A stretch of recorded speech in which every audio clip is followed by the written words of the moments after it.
त्यसले गरेको fashion follow गर्नु भयो कि भएन त्यो जमानामा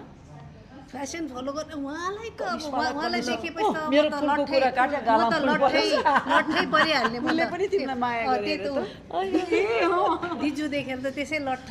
जहिले तहिले एकदमै फ्यान दिदीको त एकदमै फ्यान हर कुरा उहाँको हर कुराको एउटा चिजको मात्रै अनि मैले उसलाई कपी गरेछु अब करिश्माको फिल्म खेल्दाखेरिको अनुभव है अब अरूमा चाहिँ लुगाफाटा दिदी ल्याउनु आफै ल्याउनु भन्छ है उसकोमा त हामी आफू मात्रै जाने एभ्रिथिङ रेडी कति आनन्द है कसरी लगाएको त्यो पहिरन उहाँको हर चिजकै फ्यान हामी त्यो गरेर करिश्मा दिदी जस्तो हुनु पाए हुन्थ्यो त्यस्तै लगाएर त्यस्तै देखे त्यति राम्री देखे हुन्थ्यो जस्तो लाग्थ्यो अनि हर चिज त्यस्तो राम्री फेमिनिन ब्युटी हैन अनि म त जहिले निरुता जस्तो अब हुनै नसक्ने अनि फेमिनिन ब्युटी अनि साडी चाहिँ उसलाई कपी गर्ने प्रयास गर्थेँ मैले पहिला साडीको चोइसेसहरु कम छ त अहिले डली जस्तो छैन त आमा